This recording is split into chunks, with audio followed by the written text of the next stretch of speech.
sure I don't cry, but It's all right. I guess I get emotional because I have seen God move in my life. Amen. And as a woman, coming from a little girl, growing up, I was lost.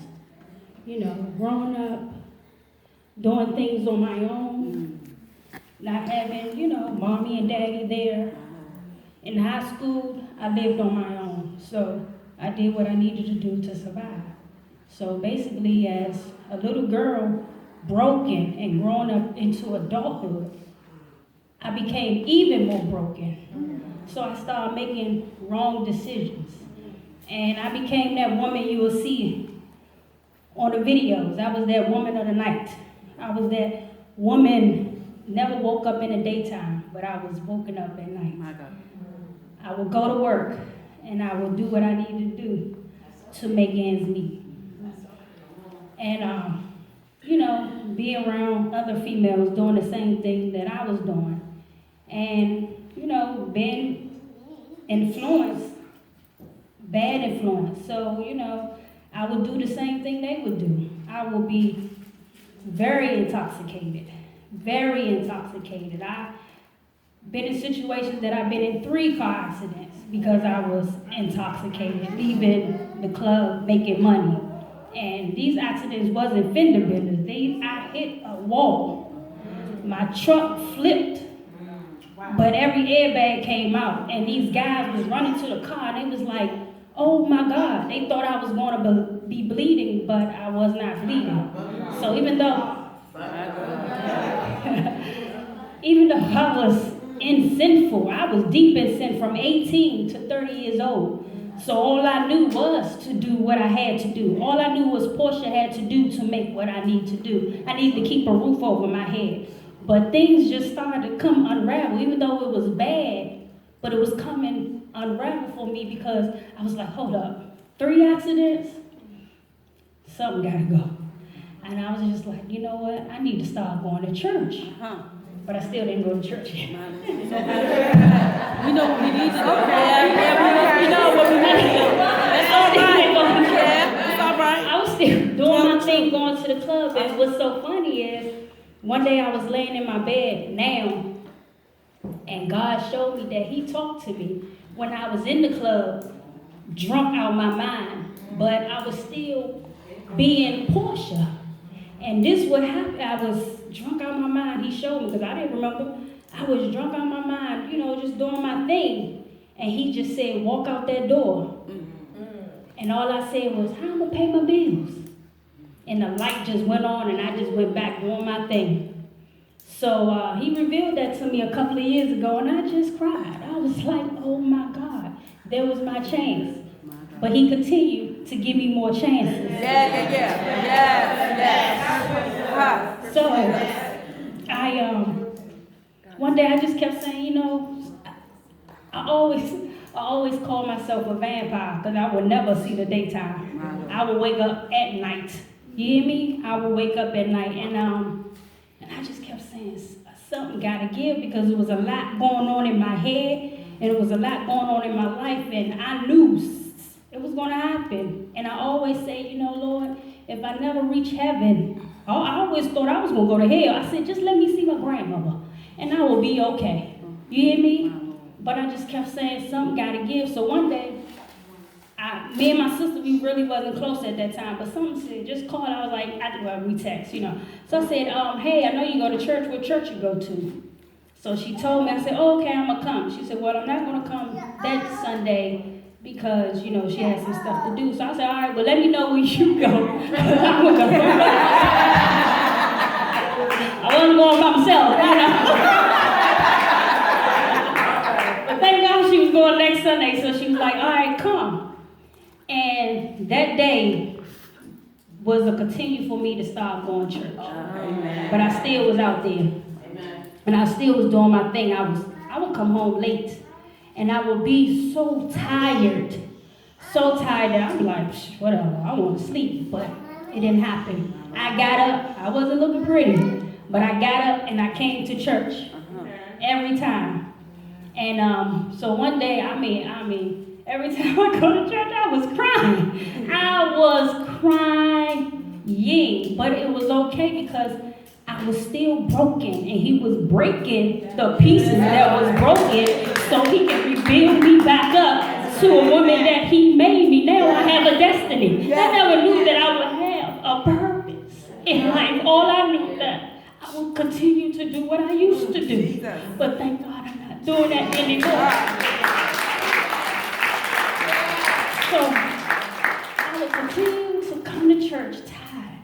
And I would just cry and cry and cry. So one day, I just walked up to the altar.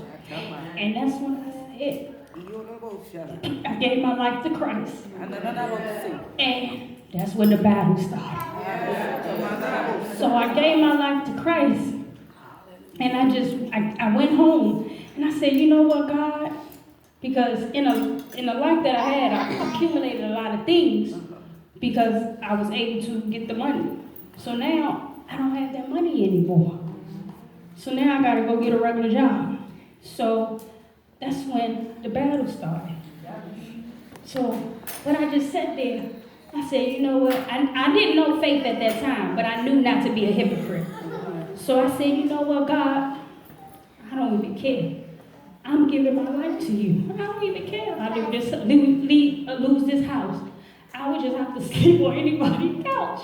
But that's where I made my mind up. So as times went on, and I'm working these 2 jobs, and I'm like, can't really pay for my bills, I did want to fall back. But I didn't, because I didn't know faith at that moment, but I knew I didn't want to be a hypocrite, but I knew I was more happier than out there doing what I used to do, because it was a lot to do what I used to do. I can't go into details, but it was a lot. And I knew something had shook because I was more happier. Like back then, I could feel the depression up in my eyes. And I felt that was gone. I was like, dang, something feels different. So I didn't know. So I continued to work these 2 jobs, and I cried. But I remember before I went to work, I would always listen to Yolanda Adams. The battle is not yours. Yes, Lord. Man, I was sitting there, and it would help me to keep pushing on. Because I'm like, okay, whatever I'm going through, it ain't mine. So, Lord, I don't know what you're doing, but I'm going to get to you because I know I didn't want to go back because I was about to be lost. And the loss was like my favorite part to see in the grave, you know. So I continued to push and push.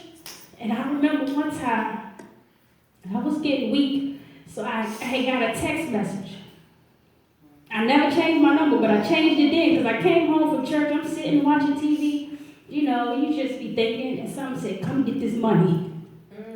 So I called Sprint. I had Sprint at the time. I said, I need to change my number, please. I had to change my number because there was things coming at me knowing that I needed money. I never shared with nobody. I didn't have food in my house to eat. I didn't care. I never came to First Lady or Pastor like, I need help. I just knew that I just needed to work and push forward. It was times where I got angry because I was getting confused because I had talked to a Christian that was dear to me, and I was like, I still got my clothes. I still had my bag that I used to go make my money, and I was like, I don't have no money. They was like, well, I understand what they tell you, but shoot, you gotta do what you gotta do. Right then, something just came in me, and I had to say, let me call you back. And I hung up, turned my radio back on, my song. And I kept driving to work. It was times where at my job, things was going crazy because when I used to be back in my lifestyle, I had jobs, but I would quit them. I'm like, who they think they talk to? I can make more money than everybody up in here. That's the kind of attitude I had. But he was breaking that out of me because I would have quit that job and go make that money that I know how to make. But I just stayed focused on God. And then that's when I started knowing that, wow, I am building faith.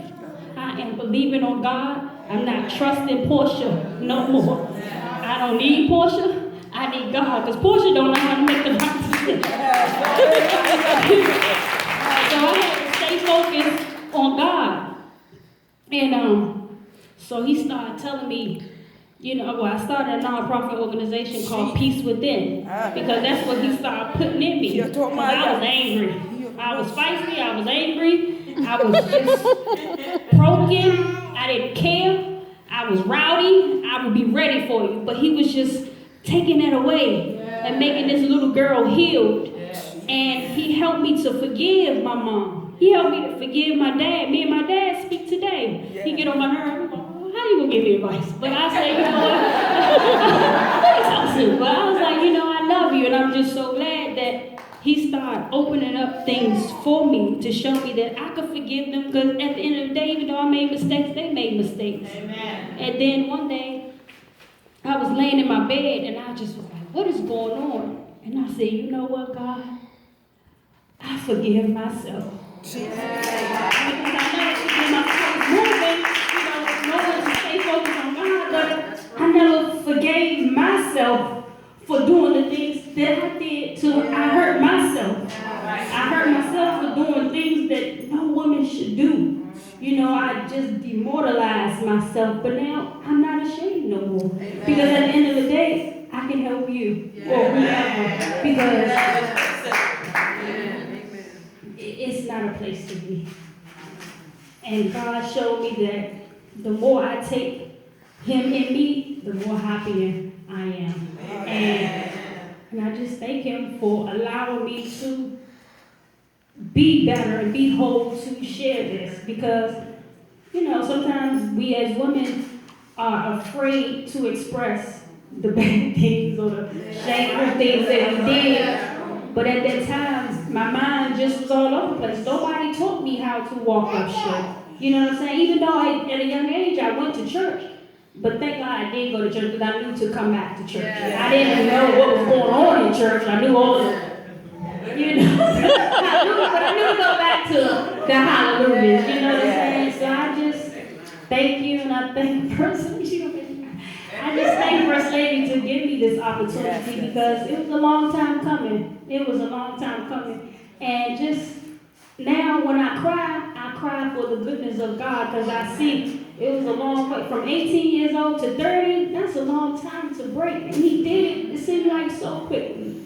But he helped me, and I'm just so glad that I can embrace God. And even though I have troubles now, I'm more strong. And I can just be like, Lord, you already know. Thank you. Let's keep on going.